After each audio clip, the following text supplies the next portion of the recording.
what you're actually made of in many ways. That what informs you, what you're made of, is what you encounter when you voluntarily encounter the unknown. And so the more you voluntarily encounter the unknown, the more you get made of. And the more you get made of, the more there is to you. And then the more you're good at encountering the unknown and restructuring order and calling forth proper order out of the potential of being. And God, you got to think, why wouldn't you do that since you can do that? And it's an endless mystery. I think part of it is that people, well, it's also encapsulated to some degree in the story of Adam and Eve, because what happens to Adam is when he becomes self-conscious, right? He becomes ashamed of himself and regards himself as a lowly sort of creature. And there's endless reasons why people would do that, because of course we're rife with imperfection, and so he hides from God. And I think that's actually the answer to the conundrum, which is that people don't aspire to the highest good because they're deeply ashamed of themselves and their weaknesses and their insufficiencies. And so that's not the only reason. I mean, there's the desire to avoid responsibility, and there's all the negative motivations as well, like resentment and hatred and the desire to make things worse. I don't want to, give us too much of a break, but it's something like that. But it's okay to not be in a very good place if what you're trying to do with that not very good place is make it better. And one of the things I really have learned as a clinical psychologist is that you just cannot believe how powerful incremental progress is. You can do the calculations it's like compound interest, If you make your life 0.1% better a week, man, in 2 or 3 years, you're in such a better place than you were that it isn't even like the same domain.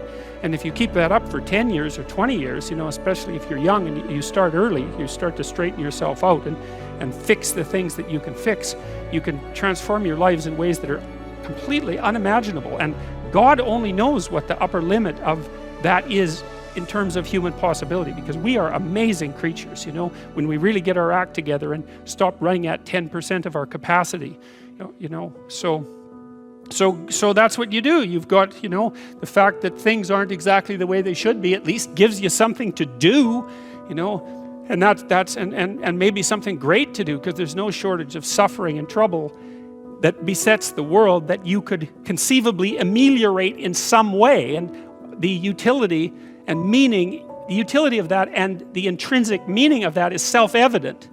So it also makes me curious about nihilism, for example, and despair, because I understand those emotions, I understand them deeply, and the intellectual mindset that goes along with it, but they just seem beside the point to me in some sense, because there are so many things that need doing that all you really have to do is open your eyes and look at them and then decide that you're actually going to do something about them. And you might think, well, what's within my scope of influence is so trivial that it's not worth doing. It's like, it won't stay trivial for long if you do it.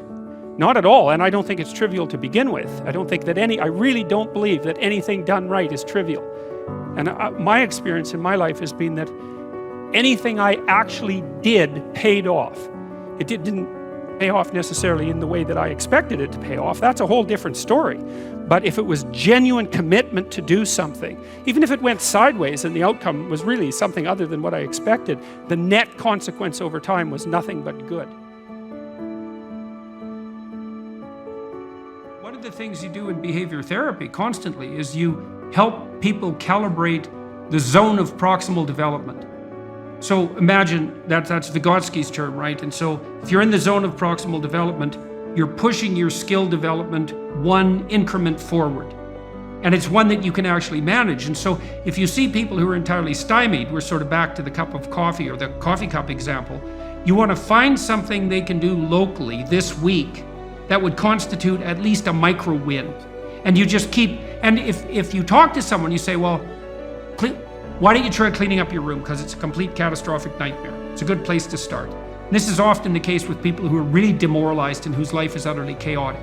And maybe they come back later and say, well, I had one client, he just had a child, and he didn't want to mess up this child, but he was living at home. He was like 35 years old. He had a child out of wedlock by accident, but he didn't want to be a useless father, and he was very afraid he was going to be, and he had good reason to. Like, he still lived at home. He lived in his high school bedroom, and it was a complete bloody mess. He was living like a 12-year-old, a bad 12-year-old. And so I said, well, when was the last time that your carpet was vacuumed?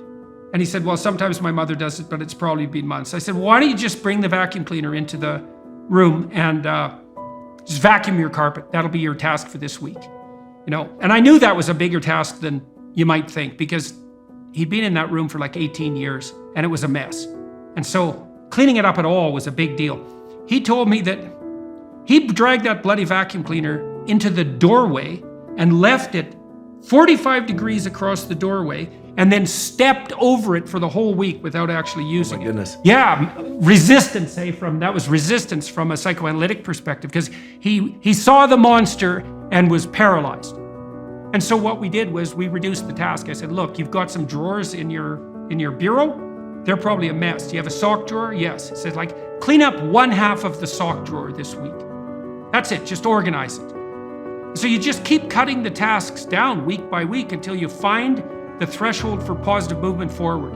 And then what's cool about that too is there's a Pareto principle issue associated with it. So if you can find out where the person can start, it isn't linear progress, it's exponential progress forward.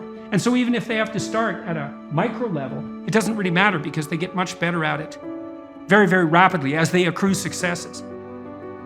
When you fall into anxiety, then there is this internal obsessiveness, which has to do with the panoply of sins in some sense. Which parts of me are malfunctioning and need to be eradicated?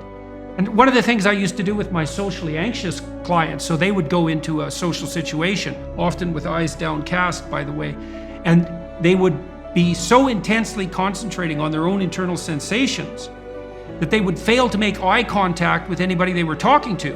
And then they would be awkward because they weren't reading the cues they could have read if they would have only looked. And then the conversation would become disjointed, and then they would get anxious and fall into themselves, and then it would just spiral. I see. And so one of the things that I taught them to do wasn't to try to calm themselves down, but to try to calm the other person down. So when you go into a social situation, pay more attention to the other person. Just focus your attention outward. And if the person had any social skill, sometimes I had clients who had no social skills. And so they were anxious socially because they actually didn't know how to behave socially. So then you had to teach them the social skills. But some of them had the skills but wouldn't activate them because they were so neurotically obsessed with their own inadequacy that they failed to attend to the cues that would elicit the proper responses. And all they had to learn to do was watch. And then they would automatically respond because they knew how to have a conversation. This brings us to some of the practical tools that I think my laboratory has been working on, which is, many people have heard about the utility of mindfulness meditation, which most typically is close your eyes, focus on third eye center, your breathing, bring your awareness to your so-called interoception. Perception can be interoceptive from the skin inward or exteroceptive to the world outward. The data are showing that people who are overly socially anxious, for instance, they are too much in touch with their bodily signals. In fact, they can count their own heartbeats without taking their pulse with their finger, which is a is a great indicator of how interoceptively aware you are. Those people would probably be best to avoid inward focusing meditations. Well, it's hard to say, because there may be a variable there that's relevant. See, the reason that socially anxious people are so interoceptive is it's involuntary.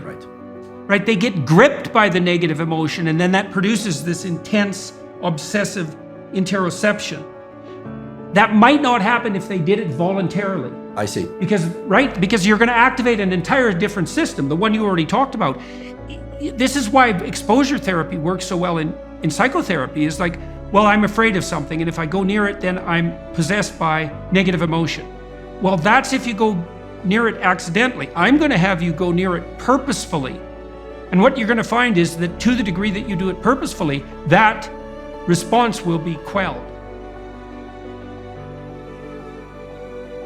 See, if you do that repeatedly with people, not only do they stop being afraid of the things that you're showing them, that you're exposing them to, but they become more likely to approach other things they're afraid of, far more likely. In fact, it doesn't exactly look like people get less afraid at all. It looks like what happens is they learn to get braver.